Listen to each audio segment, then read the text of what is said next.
नमस्कार,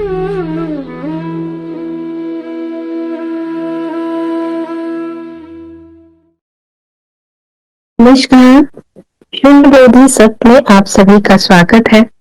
यह ज्ञान चर्चा एक अवसर है सभी साधकों के लिए, अज्ञान का नाश करने के लिए, आध्यात्मिक प्रश्नों के उत्तर जानने के लिए। यदि किसी साधक का कोई प्रश्न है तो वो लिख कर भी पूछ सकते हैं और अनम्यूट करके बोल भी सकते हैं। आज की ज्ञान चर्चा की शुरुआत करेंगे। जो प्रश्न मेरे पास आया है, एक ही प्रश्न है, उसी से ही आज की ज्ञान चर्चा की शुरुआत करते हैं।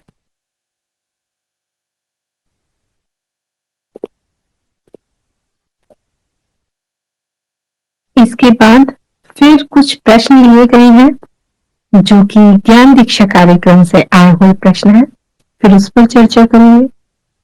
यदि आप में से कोई साधक जो कि प्रश्न ज्ञान दीक्षा कार्यक्रम से लिए गए हैं उस विषय पर यदि बोलना चाहते हैं तो उनका भी स्वागत है। पहला प्रश्न है, माया के लिए अक्सर धन्यवाद उमर पड़ता है और यह अक्सर ही होता है।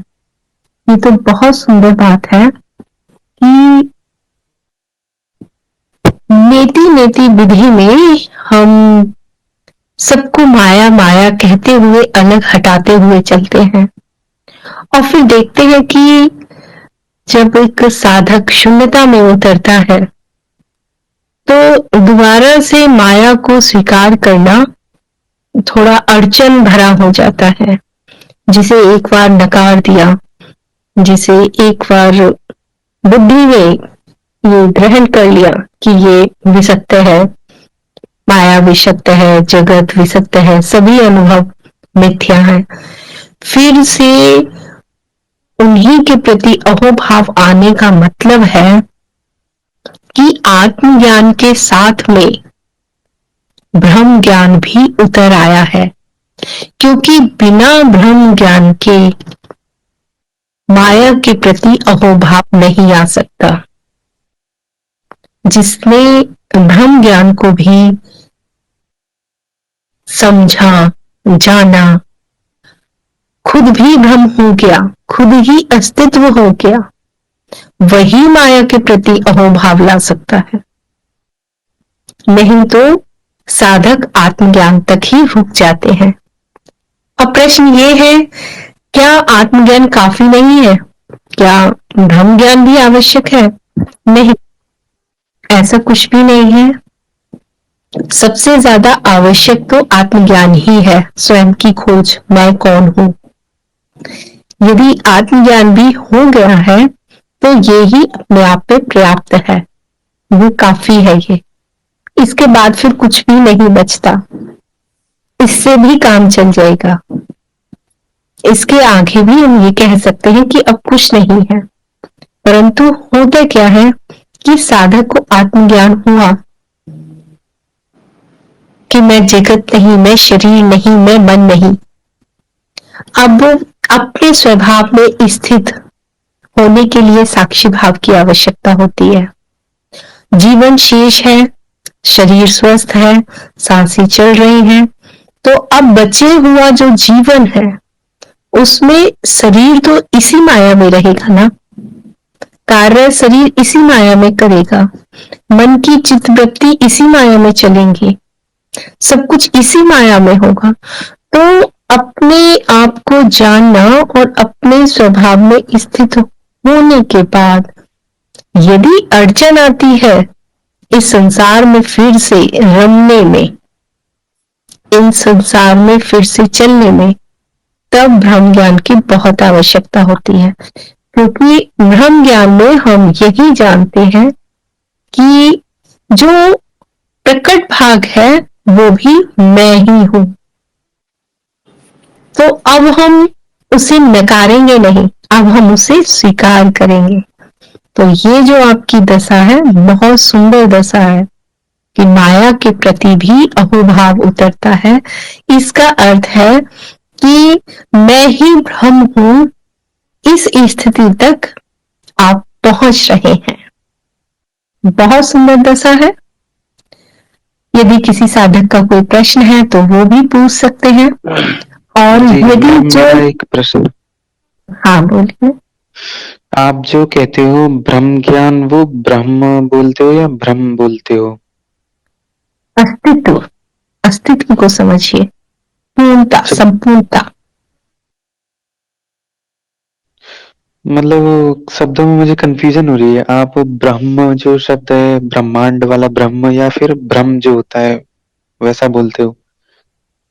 नहीं, आप इसको अस्तित्व समझिए फिर, क्योंकि जो साधक का जिनका ये प्रश्न था उन्होंने ज्ञान दीक्षा कार्यक्रम कर लिया है, तो उन्होंने जो प्रश्न पूछा है तो मैंने उनको जब उत्तर दिया तो वो सभी शब्द मेरे समझ रहे थे मैं क्या कहना चाह रही हूँ। जी जी, लेकिन ठीक है, मैं आप इसको अस्तित्व लेके चलिए, संपूर्णता, ठीक है, ठीक, मैं समझ गया।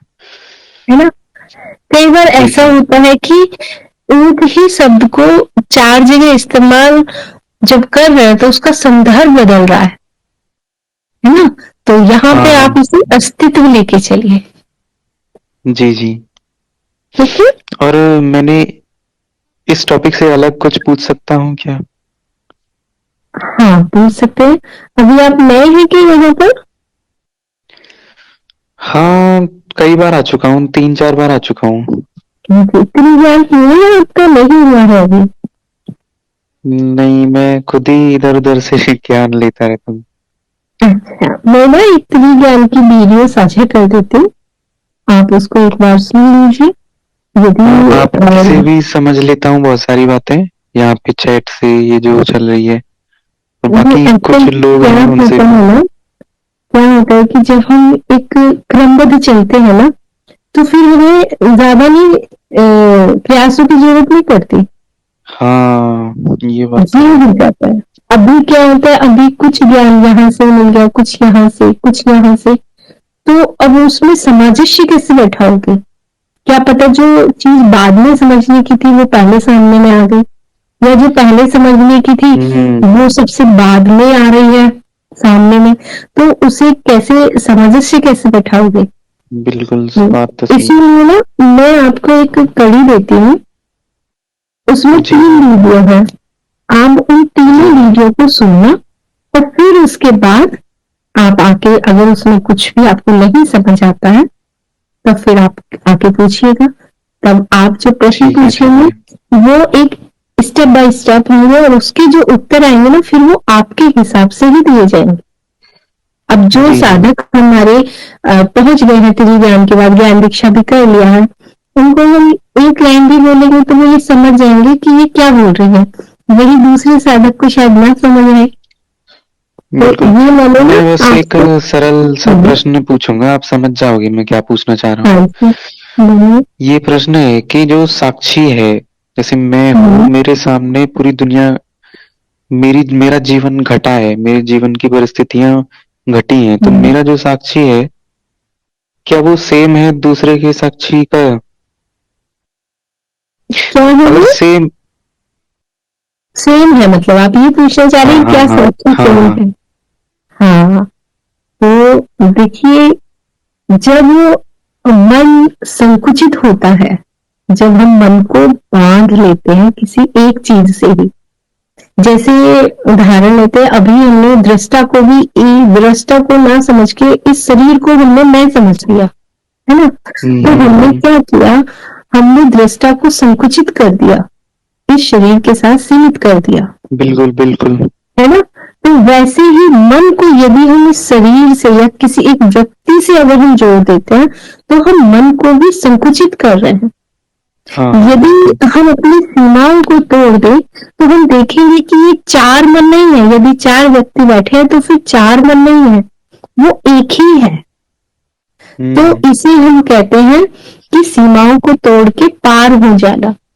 यही सीमाओं को तोड़ के जब पार जाते हैं तब हम इन्हें सिद्धियां भी कह देते हैं कई बार।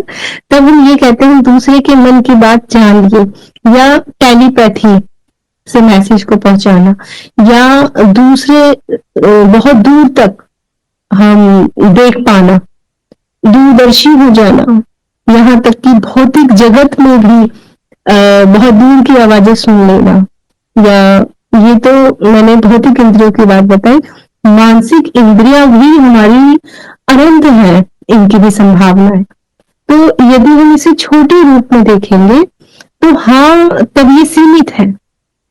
यदि इनकी सीमाएं टूटती चली जाएंगी तो फिर सब कुछ एक ही है। फिर आप यहाँ पे जो उसे नाम देते हैं उसे हम विश्व चित्त कहते हैं। तो क्या मैं फिर दूसरे के उसकी जान पाऊंगा? तभी दूसरे जान सकते हैं जब वो संकुचित न रहे, अच्छा, जब अरे वो, भाई ये कैसे संभव है? जैसे ऐसे ही है कि लहरें जब सागर में मिल जाती है तो अब लहरों को ढूंढना मुश्किल है, अब वो पूरा का पूरा सागर ही है वो। तो वैसे ही मन अगर संकुचित नहीं होगा, हम उसे बांधेंगे नहीं सीमाओं में, तो फिर मन बहुत शक्तिशाली है। वो इतना शक्तिशाली है कि ये भी कहा गया है कि चित्त ही निर्माण करता है।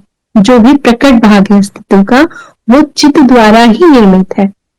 तो ये इतने बड़े बड़े प्रश्नों के उत्तर यदि आप मेरे से पूछ लेंगे तो ये खतरा है, क्योंकि यदि समझ में नहीं आया तो भी खतरा है, और समझ में आ गया तो भी खतरा है। क्योंकि यदि समझ में आ गया तो वो एज ए थ्योरी आपने इतने बिल्कुल। सुंदर और बड़े प्रश्न का उत्तर लिया और आप किसी दूसरे के उत्तर से संतुष्ट हो गए, तो इसका अर्थ हुआ आपने अपनी खोज को वहीं पे ही बंद कर दिया। तो नहीं, मतलब क्या है ना, इसीलिए मैं इसको एक कसौटी की तरह इस्तेमाल करूंगा कि जब तक मुझे ऐसा अनुभव नहीं हो रहा है हाँ, तब तक मैं ना रुकूं, मैं तब ऐसे। तक ये बस एक कसौटी है। तो उसके लिए पहले त्रिज्ञान करिए, फिर ज्ञान दीक्षा। जी और ठीक है। इस दो कार्यक्रम में ही देखा गया है ऑलमोस्ट सभी प्रश्न के उत्तर मिल जाते हैं। अध्यात्म का जी कोई प्रश्न ऐसा नहीं बचता जिसके कि उत्तर अवशेष रह जाते हैं। कोई कोई कोई कोई, वो भी माया से संबंधित, क्योंकि माया भी अनंत है। माया में जितना डीप में जाएंगे तो विज्ञान आता चला जाता है। ये विज्ञान, जंतु विज्ञान, ये विज्ञान, वो विज्ञान, बहुत डीप। तो माया से संबंधित आ सकते हैं फिर प्रश्न, लेकिन हाँ, जो अध्यात्म से संबंधित है, दृष्टा से या अस्तित्व से या चित्त मतलब मन, या चित्त वृत्तियां, प्रकृति की नियम, ये सारे प्रश्न फिर समाप्त हो जाते हैं। और जो उत्तर आते हैं फिर वो उत्तर आपके अपने होते हैं। वो आपने उनको प्रमाणित किया है, आपने सत्यापित किया है उन्हें, फिर वो दूसरे के उदाहरण नहीं होते वो उत्तर। आगे अनिल जी ने पूछा, क्या बोधि वार्ता जुड़ने के बाद ध्यान करना छोड़ देना चाहिए या कंटिन्यू रखें? देखिए, यहाँ पे ये ज्ञान मार्ग है, और ज्ञान मार्ग में सिर्फ श्रवण है, सुनना, फिर मनन है, मनन करना, और फिर उसके बाद है निधिध्यासन, मतलब साक्षी भाव। तो ज्ञान मार्ग में यही 3 चरण है, सुनना, मनन करना और साक्षी भाव। यहाँ पे ध्यान जैसा कुछ है भी नहीं। अगर ध्यान किसी को बताया भी जाता है तो वो फिर व्यक्तिगत मार्गदर्शन पर बताया जाता है कि अब ऐसा करो, ये वाला नहीं करना है, ये वाला करना है। तो नॉर्मली तो यहाँ पे कोई ध्यान है नहीं। अगर ध्यान बताया भी जा रहा है तो उनको वो व्यक्तिगत सुझाव दिया जा रहा है।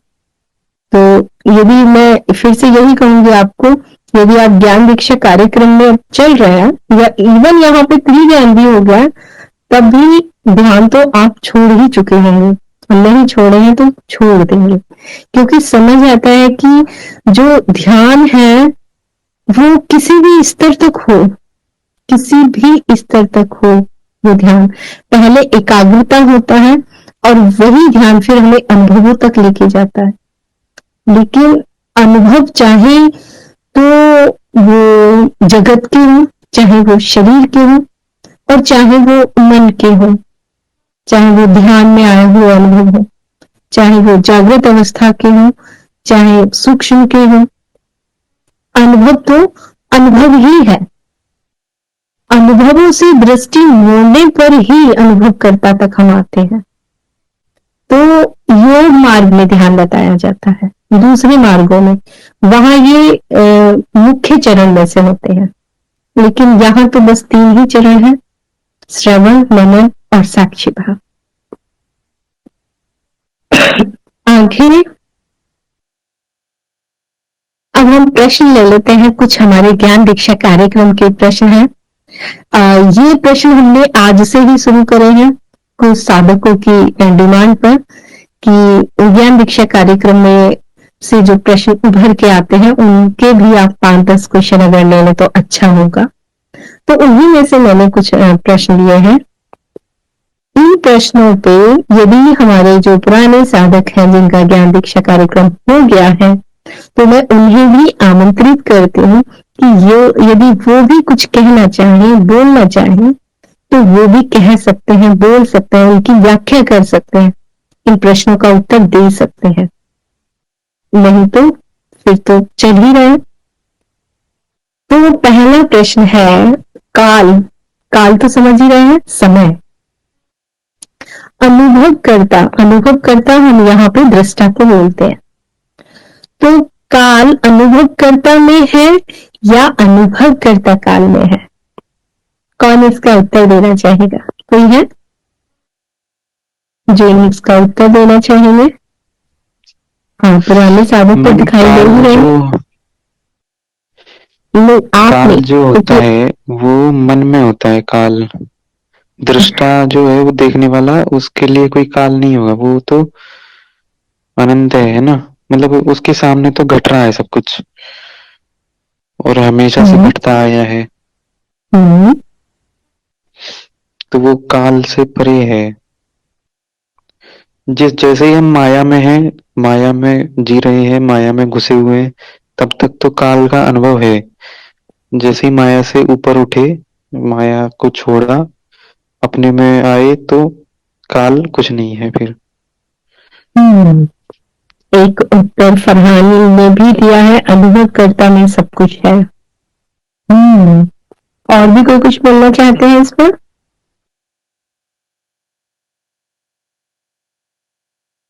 पुराने साधक तो बहुत सारे दिखाई दे रहे हैं। अच्छा, यही बता दीजिए, पुराने साधकों से पूछते हैं, थोड़ी जल्दी जल्दी उत्तर दीजिएगा। प्रश्न है 15। काल क्या है? समय क्या है? आलोकिता है यहाँ पे। अभी नया नया ज्ञान दीक्षा कार्यक्रम आपका हुआ है 10 दिन पहले ही, फोन किया है आपने। समय क्या है? अनीता गुप्ता है। फरहान ने तो बता ही दिया है, अनुभवकर्ता में सब कुछ है। बदलाव ही समय है। लगता है मुझे ही बोलना पड़ेगा, क्योंकि आप लोग लिख के बताओगे तो बहुत सत्संग लंबा हो जाएगा। अनम्यूट करके बता दीजिए। काल क्या है? काल है परिवर्तन। जी माँ, परिवर्तन दो अवस्थाओं के बीच का जो परिवर्तन है उसको मापने की जो एक मापक यंत्र है वो उसे समय के उसमें नापा गया है। ठीक है। परिवर्तन को मापने के लिए जिस शब्द का या मापक का हम इस्तेमाल कर रहे हैं उसे काल कहते हैं, है ना? वैसे काल वास्तव में होता है, नहीं होता?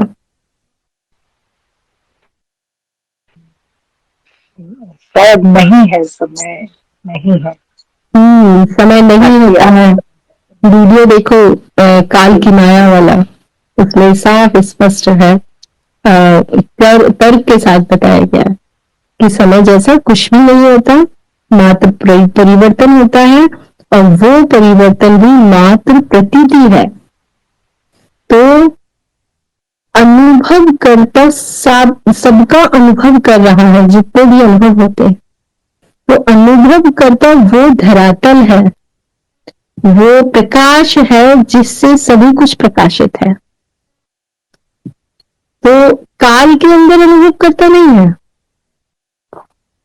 अनुभव कर्ता के प्रकाश से सब कुछ प्रकाशित हो रहा है। तो हम ये कह सकते हैं कि यहाँ पे भी कुछ लोग बात को पकड़ लेते हैं, अनुभवकर्ता के अंदर भी काल नहीं है, लेकिन हम यहाँ समझने के लिए ये कह सकते हैं, पहली बात तो काल जैसा कुछ होता नहीं है, मात्र परिवर्तन होता है, और इसके भी आगे परिवर्तन भी मात्र प्रतीति होती है। और यदि हमें कहना ही पड़े तो हम ये कहेंगे कि अनुभवकर्ता के प्रकाश से ही सब कुछ प्रकाशित है, तो हम ये कह सकते हैं कि अनुभवकर्ता में ही काल होगा। आगे चलते हैं, अनुभवकर्ता का स्थान कहाँ है? कहाँ स्थान है अनुभव का? दृष्टा का स्थान कहाँ है? सर्वव्यापी है वो। हाँ जी, सर्वव्यापी है। क्या इसे कैसे आप, अगर मैं कहूँ कि व्याख्या कर दो थोड़ी सी, तो कैसे करोगे? वो तो कह दिया सर्वव्यापी। अब एक बात बताइए, अगर किसी ने ये प्रश्न सुना कि अनुभवकर्ता का स्थान कहाँ है, आपने कहा सर्वव्यापी है, उसने तो ग्रहण कर लिया, हाँ सर्वव्यापी है, लेकिन किस आधार पे आप कह रहे हो? कोई बताना चाहेगा? हम कैसे कह सकते हैं कि ये सर्वव्यापी जी। है? बताइए। जी, क्योंकि अनुभव और अनुभवकर्ता हमेशा साथ साथ ही दिखाई देते हैं। अनुभव अकेला नहीं है, जहाँ भी अनुभव है वही अनुभव करता है। तो अनुभव करता सतत और निरंतर है। तो और अगर कोई हम स्थान मान ले तो स्थान का हमें अनुभव हो जाएगा, तो वो अनुभव करता में नहीं आएगा। तो अनुभव करता जो है उसके उसी के ही प्रकाश में ही सब हो रहा है।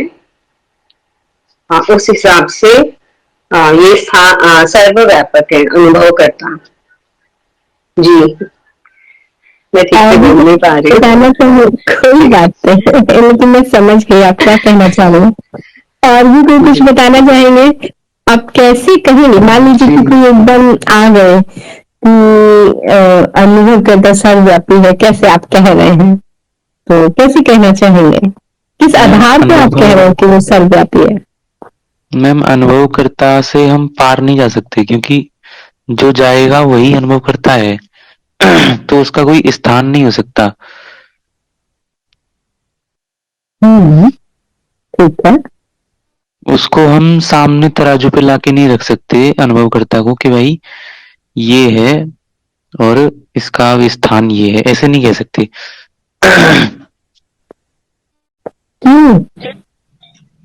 क्योंकि जो ला रहा है वो खुद ही अनुभव करता है, और जो भी वो अगर सामने ले भी आता है अनुभवकर्ता को, तो वो कुछ बना बनाया माया जाल होगा, विचारों का कुछ एक कॉन्सेप्ट होगा, एक थ्योरी होगी, एक पढ़ाई होगी।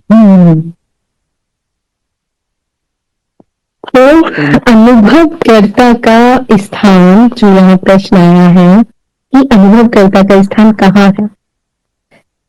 अब स्थान वस्तुओं का हो सकता है, स्थान वस्तुओं का हो सकता है, जिसमें कोई तत्व हो उसका हो सकता है। मैं एक छोटा सा उदाहरण दूंगी। यदि अभी मेरे सामने एक कुर्सी रखी हुई है, तो मैं उस कुर्सी का स्थान बता सकती हूँ, क्योंकि उसमें तत्व है लकड़ी। तो मात्र लकड़ी के होने से हमें ये पता चल रहा है कि वो कहाँ रखी हुई है कुर्सी। मात्र लकड़ी के होने से ये समझ आ रहा है कि उसका आकार क्या है, उसकी लंबाई क्या है, चौड़ाई क्या है, ऊंचाई क्या है, उसका रंग क्या है। मात्र एक तत्व के आ जाने से हम उसकी लंबाई, चौड़ाई, ऊंचाई, मोटाई, उसका स्थान, उसका रंग, रूप, उसके गुण, सब कुछ आ गया उसमें, है ना। और अनुभवकर्ता का तत्व क्या है?